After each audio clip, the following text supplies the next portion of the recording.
அன்பர்களே, ஆண்டவராகிய இயேசு கிறிஸ்துவின் நாமத்தில் உங்களுக்கு மனம் நிறைந்த வாழ்த்துக்களை தெரிவித்துக் கொண்டு சத்திய வசனம் திருமறை பாட நிகழ்ச்சிக்கு உங்களை அன்போடு அழைக்கிறோம். சத்திய வசனம், இது தேவனின் வசனம். நாம் சோர்ந்து போகையில் கரம் கொடுக்கும் நம் தேவனின் வசனம். ராஜ்யத்தினுடைய இந்த சுவிசேஷம் பூலோகமெங்குமுள்ள சகல ஜாதிகளுக்கும் சாட்சியாக பிரசங்கிக்கப்படும். அப்போது முடிவு வரும். மேலும் பாழாக்குகிற அருவருப்பை குறித்து தானியேல் தீர்க்கதரிசி சொல்லியிருக்கிறானே, வாசிக்கிறவன் சிந்திக்க கடவன். நீங்கள் அதை பரிசுத்த ஸ்தலத்தில் நிற்க காணும்போது யூதேயாவில் இருக்கிறவர்கள் மலைகளுக்கு ஓடிப்போக கடவர்கள். வீட்டின் மேல் இருக்கிறவன் தன் வீட்டிலே எதையாகிலும் எடுப்பதற்கு இறங்காதிருக்க கடவன். வயலில் இருக்கிறவன் தன் வஸ்திரங்களை எடுப்பதற்கு திரும்பாதிருக்க கடவன். அந்நாட்களிலே கர்ப்பவதிகளுக்கும் பால் கொடுக்கிறவர்களுக்கும் ஐயோ!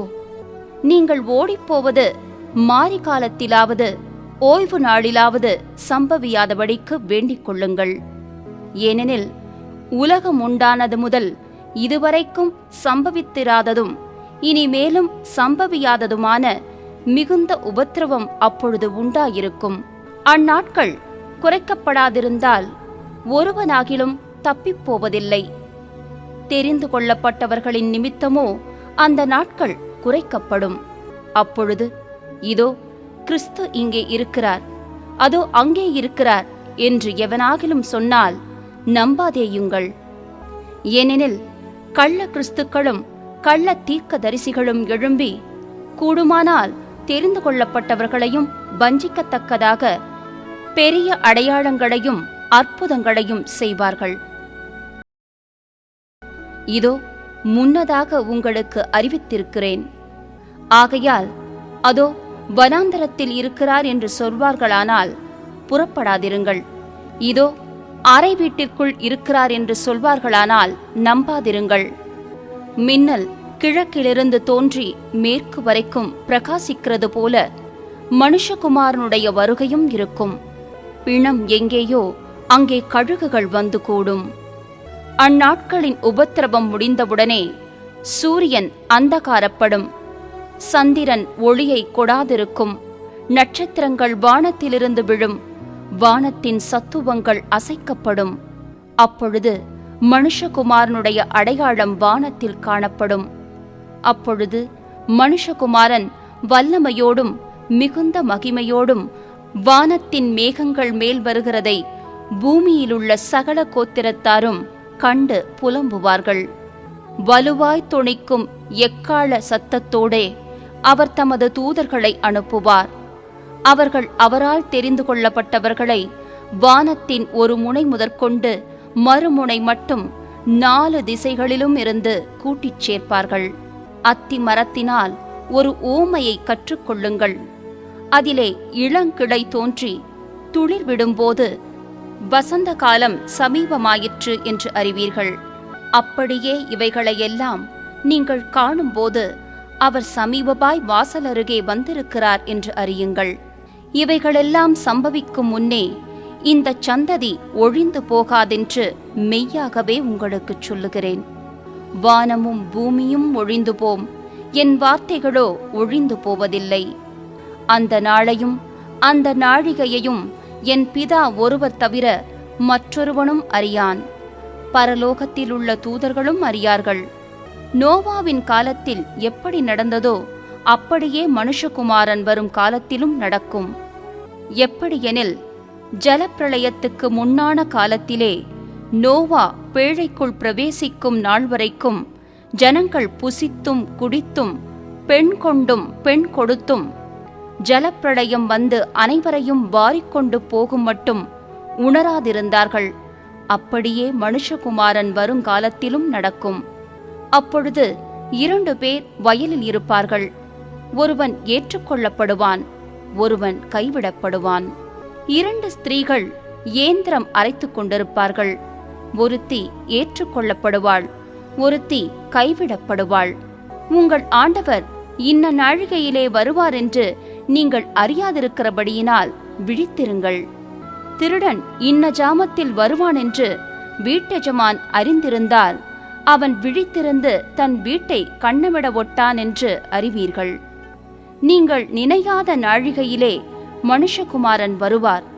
ஆதலால் நீங்களும் ஆயத்தமாயிருங்கள். ஏற்ற வேளையிலே தன் வேலைக்காரருக்கு போஜனம் கொடுத்து அவர்களை விசாரிக்கும்படி எஜமான் வைத்த உண்மையும் விவேகமும் உள்ள ஊழியக்காரன் யாவன்? எஜமான் வரும்போது அப்படி செய்கிறவனாக காணப்படுகிற ஊழியக்காரனே பாக்கியவான். தன் ஆஸ்திகள் எல்லாவற்றின் மேலும் அவனை விசாரணைக்காரனாக வைப்பான் என்று மெய்யாகவே உங்களுக்கு சொல்லுகிறேன்.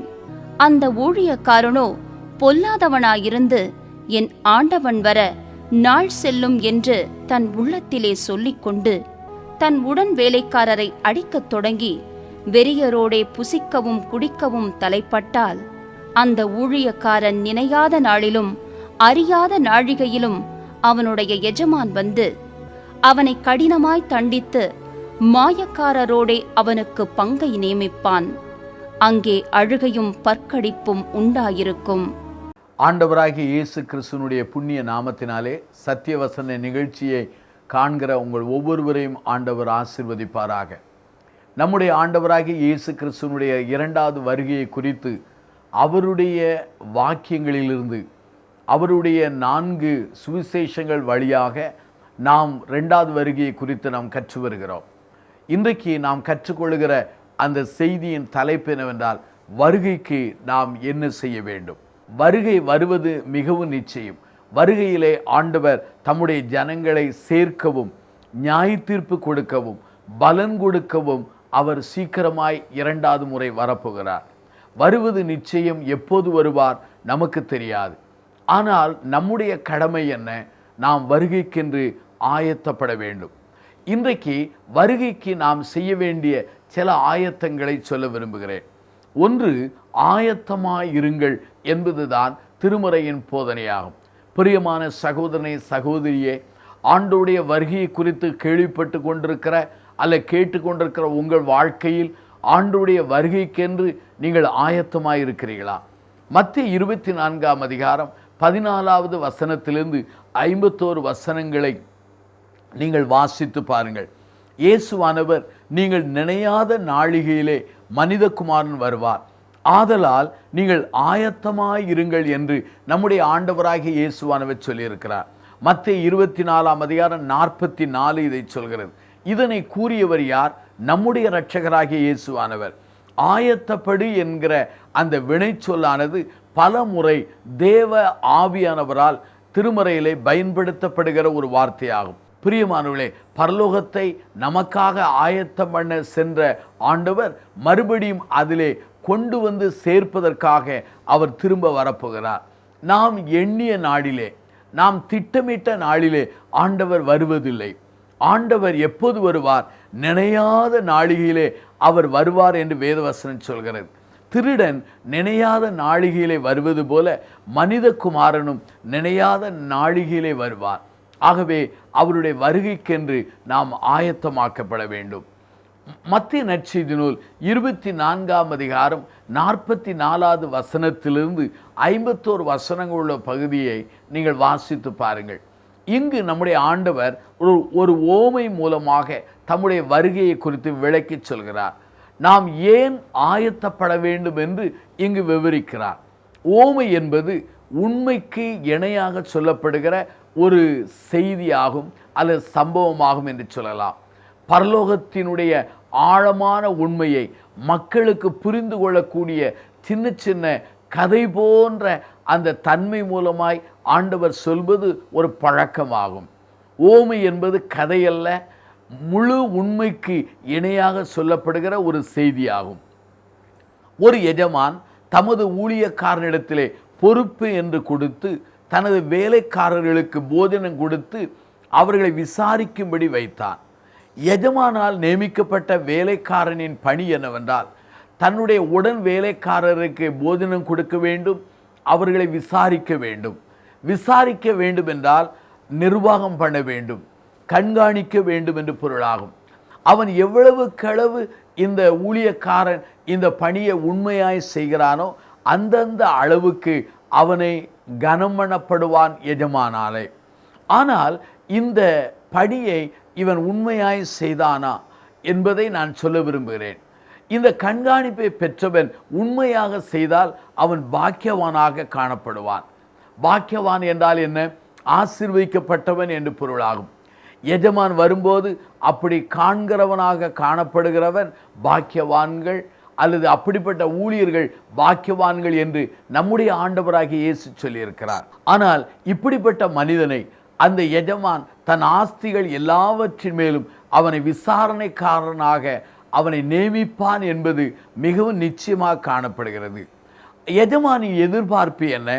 உடன் வேலைக்காரர்களுக்கு ஆகாரம் கொடுக்க வேண்டும், அவர்களை கண்காணிக்க வேண்டும், தாம் கட்டளையிட்ட எல்லா காரியத்தை இந்த மனிதன் செய்ய வேண்டும் என்பதுதான் எஜமானின் எதிர்பார்ப்பாகும். ஆயத்தம் என்பது நம்முடைய வாழ்க்கையின் கீழ்ப்படுதலை உணர்த்துகிறது. இந்த ஓமையிலே கூறப்பட்ட அந்த எஜமானின் நற்பண்புகள் நம்முடைய வாழ்க்கையிலே நாம் சிந்தித்து பார்க்க அழைக்கப்படுகிறோம். இந்த அருமையான இந்த எஜமானுடைய வேலைக்காரன் எப்படி நடந்து கொண்டான்? எஜமானுடைய கட்டளையை உதாசீனம் பண்ணினான். அவன் உதாசீனம் பண்ணியதுனாலே தன் அந்த நிகழ்ச்சி, அந்த சம்பவங்கள் எஜமானுக்கு மகிழ்ச்சியை தரவே இல்லை. அருமையான என் சகோதரனே, சகோதரியே, எஜமான் உங்களுக்கு கொடுத்த பொறுப்புகளை, கடமைகளை செய்யாதபடி உதாசீனம் பண்ணுவீர்கள் என்றால் நம்முடைய பரம தகப்பனாகிய ஆண்டவர் தாமே அவருடைய உள்ளத்திலே நம்மை குறித்து மகிழ்ச்சி காணப்படாது. இந்த ஓமையிலே கீழ்ப்படியாத அல்லது அந்த வேலைக்காரன் என்ன செய்தான்? தன்னுடைய வாழ்க்கையில கனத்துக்குரிய வாய்ப்பை இழந்தான் என்று சொல்லலாம். இந்த ஊழியனை குறித்து இந்த எஜமான் பொல்லாதவன் என்று கூறி அழைக்கிறதை நாம் காண முடிகிறது. ஏன் இவனை அந்த எஜமான் பொல்லாதவன் என்று அழைத்தான் என்றால் அதற்கு சில காரணங்கள் உண்டு. ஒரு காலத்திலே அவன் நற்காரியங்களை செய்திருக்கலாம். ஆனால் இப்போது எஜமான் கொடுத்த பொறுப்புகளை அவன் சரியாக செய்யாதபடி, சரியாக நிர்வாகம் பண்ணாதபடினாலே அவனை அந்த எஜமான் பொல்லாதவன் என்று சொல்லி அழைக்கிறான். ஏனென்றால் எஜமானின் துக்கம் அந்த வார்த்தையிலே காணப்படுகிறது. இதற்கு காரணம் என்ன? எஜமான் வர நாள் செல்லும் என்று தவறாக இவன் கணித்த ஒரு எண்ணம் என்று சொல்லலாம். விசாரணை செய்யக்கூடிய பணியை இவன் ஏன் தவற விட்டான் என்றால் அவனுடைய வாழ்க்கையிலே எஜமானின் வருகையை குறித்து தவறான மதிப்பீடு செய்தான். அந்த தவறான மதிப்பீடுனாலே அவனுக்கு தவறான எண்ணம் உதித்தது. தவறான எண்ணத்தினாலே தவறான வாழ்க்கை முறையை அவன் பின்பற்ற ஆரம்பித்தான். இந்த மனிதன் என்ன செய்தான்? தன் உடன் வேலைக்காரர்களை அவன் போஜனம் கொடுக்கவில்லை, அடிக்கத் தொடங்கினான், துன்புறுத்த தொடங்கினான் என்று சொல்லப்பட்டது. அருமையானவர்களே, ஆனால் அந்த எஜமான் நினையாத நாளிலே, அறியாத நாளிகையிலே அந்த எஜமான் வந்து இவன் தகுதியற்றவனாய் காணப்படுகிறதை கண்டபோது அவனை மாயக்காரனே என்று அழைத்து அழுகியும் பற்கடிப்புள்ள இடத்திலே அவனை பங்கு கொள்ளும்படியாக கட்டளையிட்டதை நாம் வேதத்திலே காண முடிகிறது.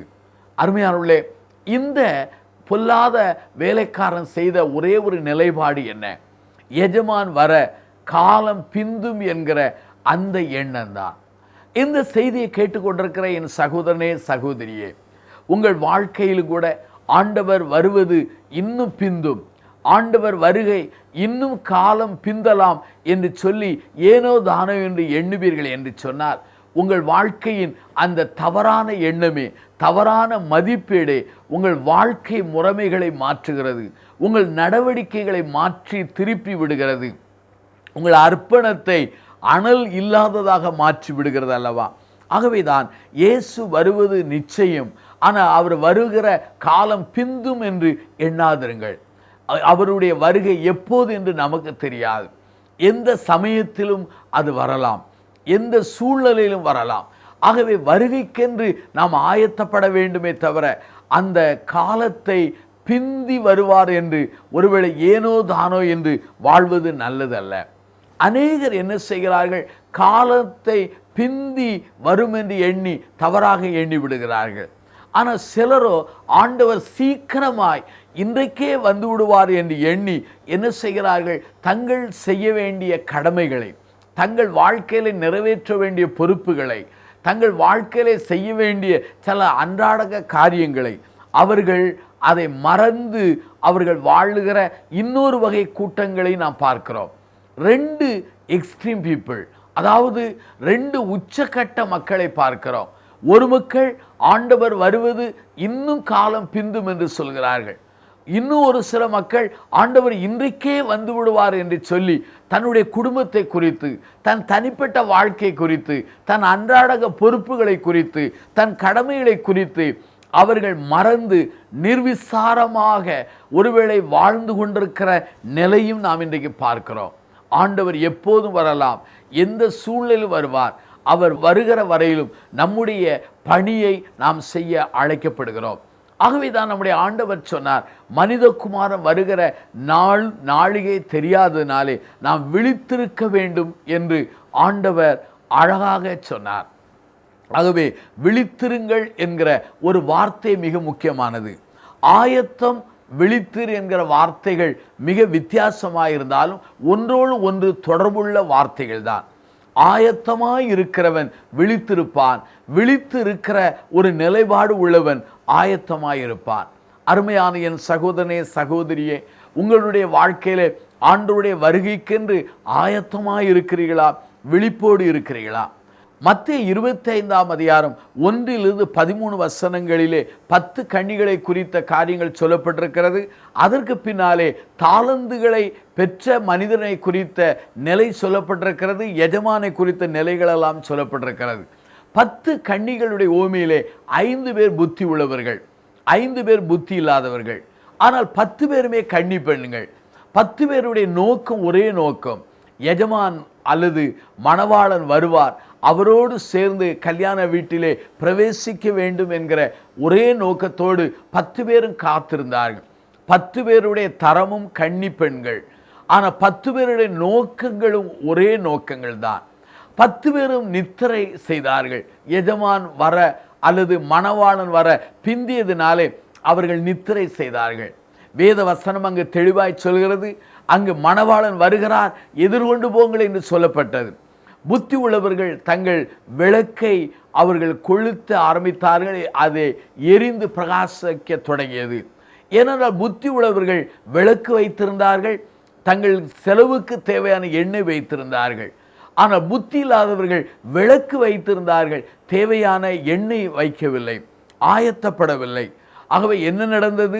புத்தி இல்லாதவர்கள் புத்தி உள்ளவர்களை பார்த்து சொல்கிறார்கள், உங்கள் எண்ணெயிலே எங்களுக்கு கொஞ்சம் இரவல் கொடுங்கள் என்றார்கள். புத்தி உள்ளவர்கள் புத்திசாலித்தனமாக பதில் கூறி தப்பிக்கொண்டார்கள். விற்கிடத்தில் போய் இதை வாங்கிக் கொள்ளுங்கள் என்று சொல்லிவிட்டு போய்விடுகிறார்கள். மணவாளனோடு புத்தி உள்ளவர்கள் நுழைந்தார்கள். கல்யாண வீட்டின் கதவு அடைக்கப்பட்டது. புத்தி இல்லாதவர்கள் வந்து கதவை தட்டுகிறார்கள். மணவாளன் சொல்கிறார், நான் உங்களை அறியேன் என்று சொன்னார். அருமையானவர்களே, இந்த 10 கன்னிகள் ஓமையிலே நாம் கற்றுக்கொள்ள வேண்டிய ஒரு செய்தி என்னவென்றால், இந்த அருமையான புத்தி இல்லாத கன்னி பெண்கள் விளக்கு வைத்திருந்தார்கள். ஆனால் தங்கள் வழி செலவுக்கு எவ்வளவு தேவையான எண்ணெய் தேவை என்பதை அறிந்தும் ஆயத்தப்படாத நிர்விசாரத்தோடு வாழ்ந்து வந்தார்கள். இதனுடைய தன்மை என்ன? கைவிடப்பட்டார்கள். அவர்களுக்கு கதவு பூட்டப்பட்டது. மணவாளன் அவர்களை அறியேன் என்று சொல்ல ஆரம்பித்தார். எவ்வளவு பரிதாபமான நிலைமை பாருங்கள். ஆகவே ஆண்டவருடைய வருகைக்கு நாம் என்ன செய்ய வேண்டும்? ஆயத்தமாயிருக்க வேண்டும். விழிப்புள்ள மக்களாக வாழ நம்மை ஆண்டவர் அழைக்கிறார். 1 பேதுரு புத்தகம் 5ஆம் அதிகாரம் 8வது வாக்கியம் இவ்வாறு சொல்கிறது, தெளிந்த புத்தி உள்ளவர்களாயிருங்கள், விழித்திருங்கள். ஏனெனில் உங்கள் எதிராளியாகிய பிசாசானவன் எவனை விழுங்கலாம் என்று அவன் சுற்றி வகை தேடுகிறான் என்று சொல்லி வேதத்திலே சொல்லப்பட்டிருக்கிறது. பிசாசானவன் சிங்கம் போல சுற்றி வகை தேடுகிற அந்த நிலைப்பாடை அங்கு பேதுரு விளக்கி எழுதுகிறார். ஆகவே சத்ருவானவன் வஞ்சிப்பதற்கும் நம்மை பீறுவதற்கும் அவன் ஆயத்தமாய் இருப்பதினாலே விழித்திருந்து நாம் வாழ நம்மை ஆண்டவர் அழைக்கிறார். ஆகவே வருகையினுடைய அடையாளங்கள் மிக மிக நிச்சயமாக நடந்து வருகிறது. வருகையினுடைய காலங்களுக்குரிய எல்லா சூழ்நிலையின் அடையாளங்களை நாம் கண்கூடாக கண்டு வருகிறோம். ஆனால் இந்த வருகைக்கென்று நாம் ஆயத்தமாய் இருக்க வேண்டும். புத்தி இல்லாத கன்னிகைகள் விளக்கு வைத்திருந்தார்கள். புத்தி இல்லாத கன்னிகைகள் கன்னி பெண்களாக இருந்தார்கள்.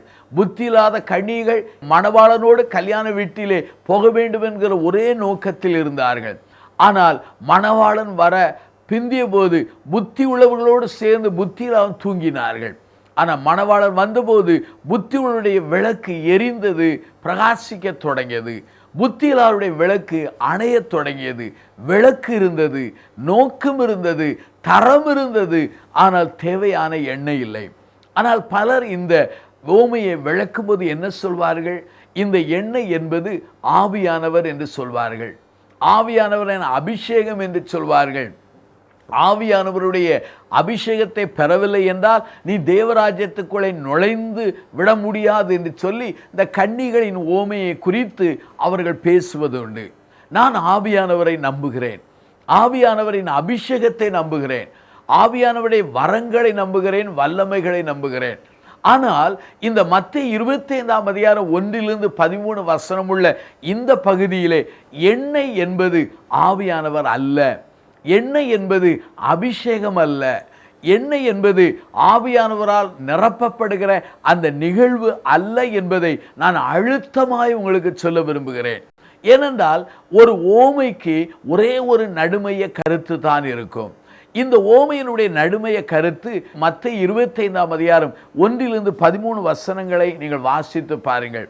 இதோ மனிதகுமாரன் வரும் நாளையாவது நீங்கள் அறியாதிருக்கபடினால் விழித்திருங்கள் என்பதுதான் அந்த ஓமையின் பொருளே தவிர, விழித்திருங்கள் என்பதுதான் அந்த ஓமையினுடைய சாராம்சமே தவிர அங்கு ஆவியானவர் அல்ல, அபிஷேகம் அல்ல, அல்லது ஆவியானவரால் ஆள்கொள்ளப்படுதல் அல்ல என்பதை நான் சொல்ல விரும்புகிறேன். நான் ஏன் இந்த இடத்துல அந்த எண்ணெயை ஆவியானவர் அபிஷேகம் இல்லை என்று சொல்கிறேன் என்று சொன்னால் அதற்கு ஒரு காரணங்கள் பல உண்டு. ஒன்று, ஆவியானவரை விற்கிற இடத்திலே வாங்க முடியாது. ஆவியானவரை ஒருவேளை அந்த எண்ணெயை அவங்க பெற்றுக்கொண்டு திரும்ப வந்து மணவாளன் வீட்டின் கதவை தட்டும்போது மணவாளன் நான் உங்களை அறியவில்லை என்று சொல்வது ஏற்றுக்கொள்ளக்கூடிய நிலை அல்ல. ஆவியானவரால் ஆளப்பட்ட மனிதன், ஆவியானவரால் நடத்தப்படுகிற மனிதன், ஆவியானவரால் போதிக்கப்படுகிற மனிதனை ஆண்டவரின் சமூகம் அல்லது ஆண்டவர் தாமே நான் உங்களை அறியேன் என்று சொல்வது திருமறைக்கு ஏற்றுக்கொள்ளக்கூடிய நிலைப்பாடு அல்ல. ஆகவே ஆவியானவரை விற்கிற இடத்திலே வாங்க முடியாது, ஆவியானவரை விலை கொடுத்து வாங்க முடியாது, ஆவியானவரை ஒரு மனிதனிடத்திலிருந்து இன்னொரு மனிதனுக்கு கடத்த முடியாது, ஆவியானவரை தலைமுறையாக பிட்டு கொடுக்க முடியாது. ஆவியானவரை நாம் ஆண்டவரிடத்திலிருந்து தான் பெற்றுக்கொள்ள முடியுமே தவிர இப்படிப்பட்ட நிலைப்பாட்டிலே நாம் செல்லவே முடியாது. ஆகவேதான் புத்தி இல்லாத கன்னிகைகள் விழிப்போடும் இல்லை, ஆயத்தத்தோடும் இல்லை, நிர்விசாரத்தோடு அந்த எஜமானிடத்திலே பொறுப்பை பெற்றுக்கொண்ட வேலைக்காரன் எவ்வாறு நிர்விசாரமாக இருந்தானோ அதே போல நிர்விசாரமாக இந்த 5 புத்தி இல்லாத கன்னிகள் இருந்ததினாலே கைவிடப்பட்ட நிலையிலே, பூட்டப்பட்ட நிலையிலே, கதவு திறக்கப்படாத நிலையிலே அவர்கள் தள்ளப்பட்ட சூழ்நிலையை அந்த இடத்துல வாசிக்கிறோம். ஆகவே ஆண்டவருடைய வருகைக்கு என்ன செய்ய வேண்டும்?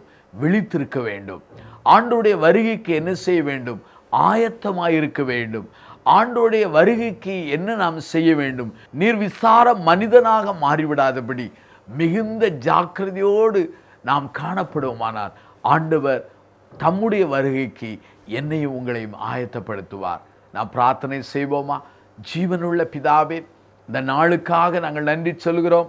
உம்முடைய வருகைக்கென்று ஆயத்தப்பட, விழிப்போடு இருக்க, மிக மிக ஜாக்கிரதையோடு இருந்து வாழ உதவி செய்யும்.